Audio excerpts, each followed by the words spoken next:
Assalamualaikum warahmatullahi wabarakatuh. Alhamdulillahirabbil alamin wassalatu wassalamu ala asrofil anbiya'i wal mursalin wa ala alihi washabbihi ajmain amma ba'. Yang saya hormati dosen pengampu mata kuliah Filsafat Pendidikan Bapak Amiruddin, dan yang saya sayangi teman-teman seperjuangan. Perkenalkan, nama saya Vika Elpiani, saya dari Prodi Pendidikan Agama Islam semester 4. Baiklah, di sini saya akan menjelaskan tugas mata kuliah Filsafat Pendidikan, yaitu tentang hakikat pendidikan dalam perspektif Islam. Yang pertama, pengertian pendidik Islam. Hakikat pendidik sebelumnya telah dijelaskan bahwa dalam konteks falsafah, pendidikan Islami, pendidikan ideal dalam Islam atau hakikat pendidik dalam Islam adalah Allah Subhanahu wa Ta'ala, Nabi dan Rasul. Lalu menurut Al-Rasyidin ada dua pendidik lainnya, yaitu ulama sebagai pewaris para nabi dan rasul, dan orang tua sebagai pendidik bagi anak-anak mereka. Hakikat pendidik yang pertama adalah Allah. Pernyataan ini didasarkan kepada Quran surah Al-Fatihah ayat 2. Allah Subhanahu wa Ta'ala sebagai Maha Pendidik atau Murabbi. Quran surah Al-Baqarah ayat 31, Allah Subhanahu wa Ta'ala sebagai Maha Pengajar atau Mu'alim.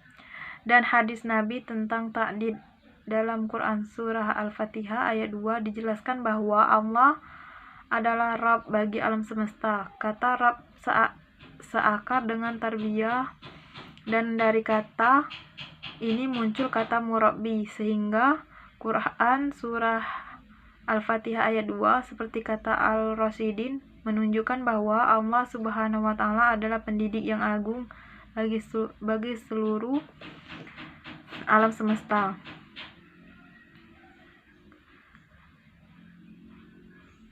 Hakikat pendidik yang kedua adalah para nabi dan rasul. Dasar pendidik ini adalah Quran surah Al-Baqarah ayat 151.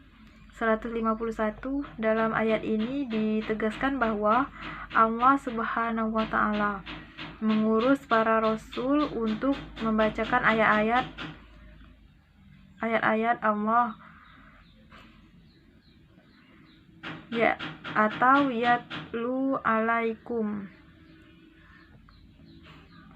ayatina, menyucikan jiwa manusia atau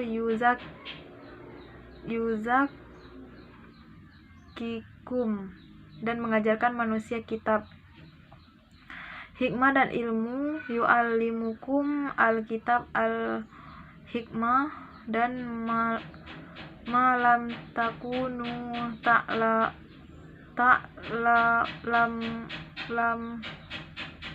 ta'lamun.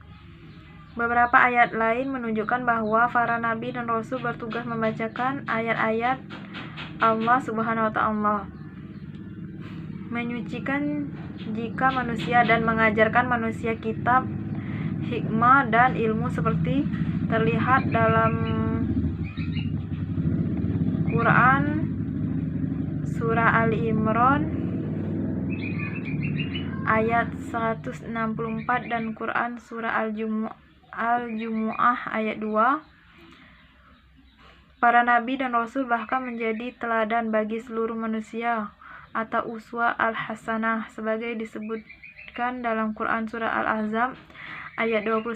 Karenanya para nabi dan rasul menjadikan contoh bagi manusia. Jelas bahwa para nabi dan rasul merupakan murabbi, mu'alim, dan mu'adid bagi manusia, dan kedudukan mereka diperoleh berkat kesempurnaan mereka sebagai manusia. Kesempurnaan para nabi dan rasul sebagai manusia dan kelak menjadikan pendidik manusia adalah karena mereka didik langsung oleh Maha Pendidik, yakni Allah Subhanahu wa Ta'ala. Hakikat pendidik yang ketiga adalah para ulama yang merupakan pewaris para nabi. Di antara dalil bagi pernyataan ini adalah Quran surah Al-Fatir ayat 28. Istilah ulama disebut Al-Quran sebagai orang yang sangat takut atau khasyah kepada Allah SWT. Dalam hadis Nabi yang terdapat dalam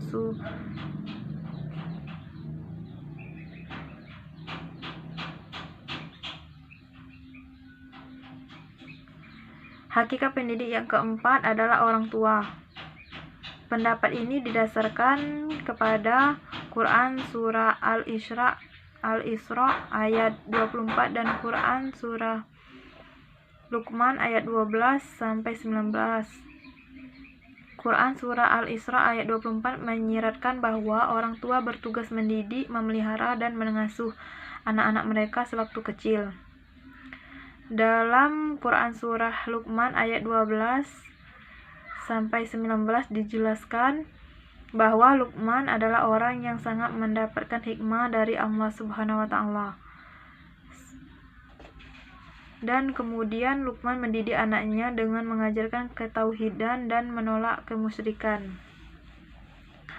Berbuat baik kepada orang tua, sholat, amar ma'ruf nahi mungkar, sabar, sederhana dan melunakkan suara. Dengan demikian Al-Quran menegaskan bahwa Allah Subhanahu wa taala mengamanahkan orang tua untuk mendidik anak-anak mereka.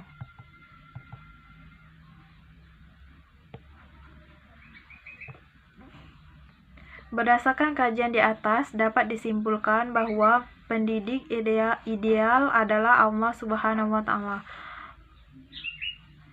Pada Nabi dan Rasul dan para ulama, tugas pendidik muslim dengan demikian adalah meniru para pendidik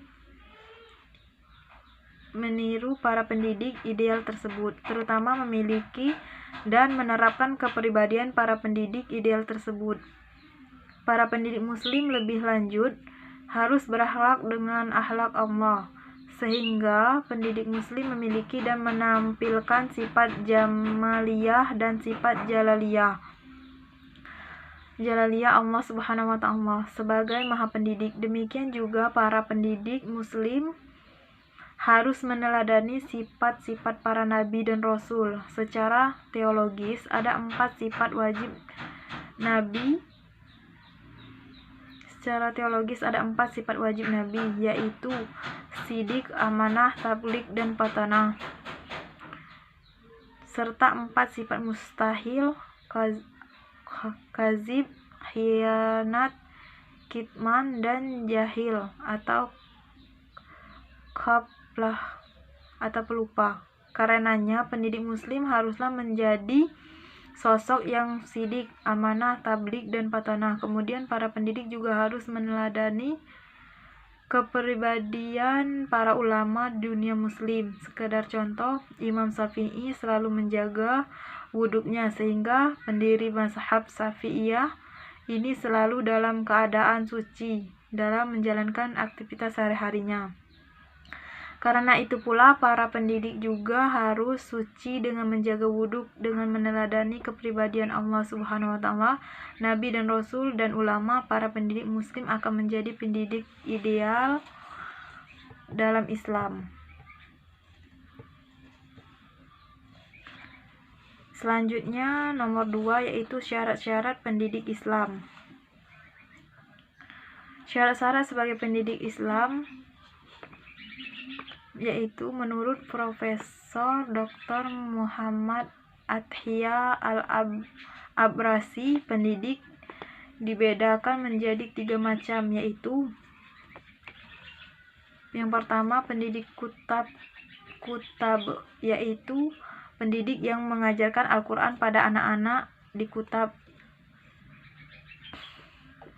Pendidik umum, yaitu pendidik pada umumnya ia mengajarkan di lembaga-lembaga pendidik yang mengelola atau melaksanakan pendidik Islam secara formal seperti madrasah, pondok pesantren, pendidik di masjid dan surau, ataupun pendidik informal seperti pendidikan yang dilakukan dalam keluarga.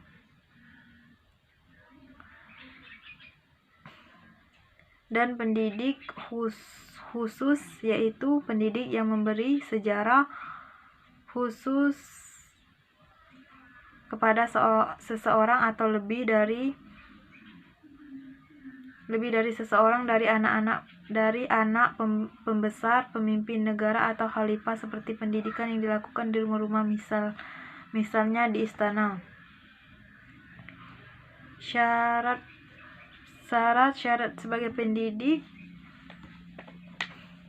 menurut Suejono menyatakan bahwa syarat secara umum sebagai seorang pendidik atau bisa disebut sebagai guru adalah sebagai berikut.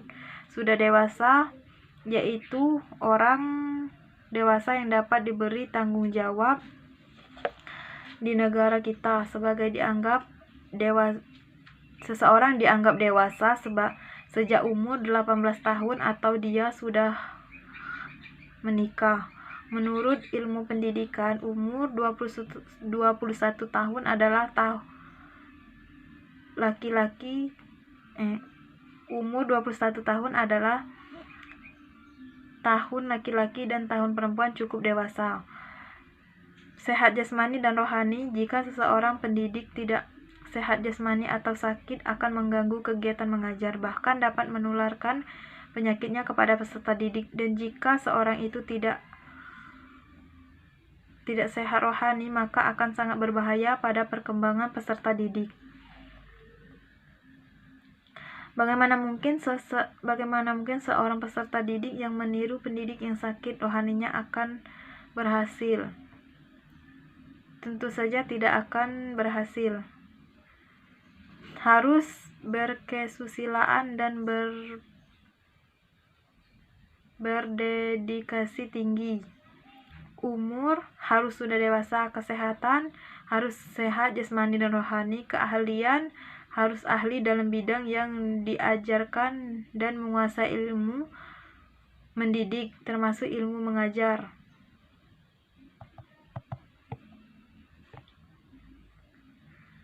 Harus berkepribadian muslim dalam ilmu mendidik Islam.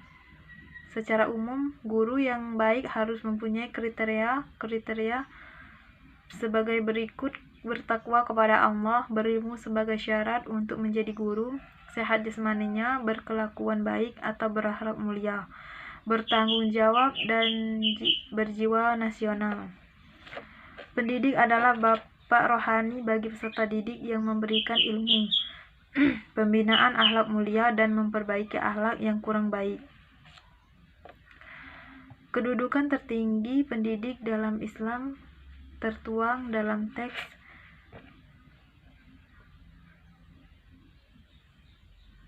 dalam Al-Quran. Disebutkan, jadilah engkau sebagai guru atau pelajar atau pendengar atau pecinta, dan janganlah kamu menjadi orang yang kelima sehingga engkau menjadi rusak.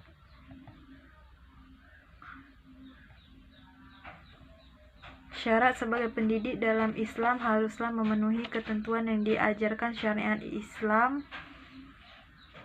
Syarat sebagai pendidik dalam Islam secara garis besar adalah sebagai berikut. Yang pertama, sudah akil balik. Yang kedua, sudah sehat jasmani dan rohani. Yang ketiga, memahami ilmu agama. Yang keempat, mempunyai loyalitas. Yang kelima, mempunyai kompetensi sesuai dengan basic keilmuannya. Sifat hanya berfungsi sebagai pelengkap dari syarat-syarat di atas.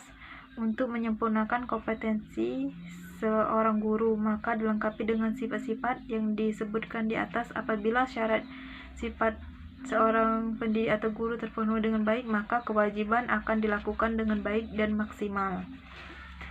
Yang selanjutnya, nomor 3, tugas dan tanggung jawab pendidik Islam. Tugas dan tanggung jawab pendidik Islam. Tidak ada pekerjaan yang paling mulia selain sebagai pendidik guru, di mana pekerjaan ini merupakan pekerjaan yang paling mulia dan paling luhur. Semakin tinggi dan bermanfaat materi ilmu yang diajarkan, maka bagi yang mengajarkan ilmu tersebut juga semakin tinggi derajatnya.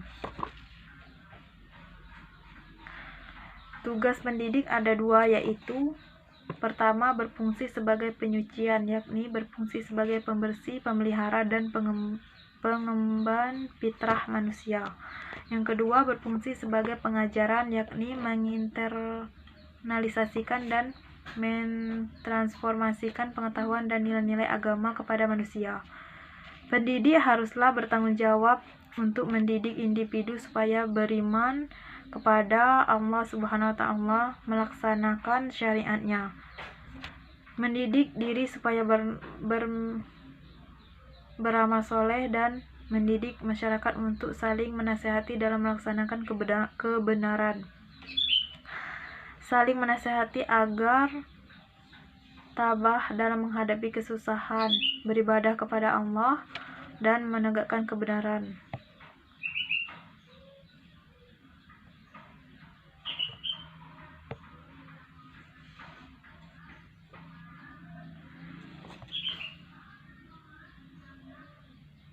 Maka tidak salah jika Islam memosisikan guru pendidik sebagai kekhalifahan bagi Allah. Bahkan mengajarkan ilmu merupakan bentuk pengejawentahan paling nyata dari kekhalifahan. Sebab Allah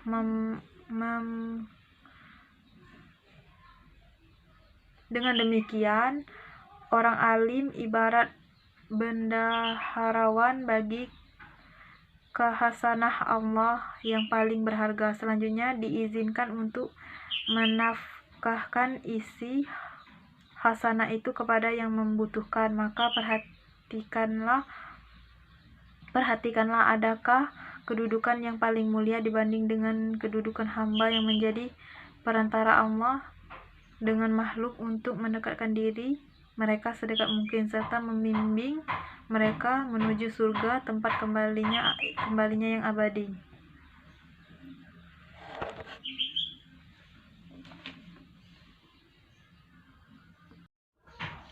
Baiklah, mungkin hanya itulah yang dapat saya sampaikan. Lebih dan kurangnya saya mohon maaf, dan saya akhiri.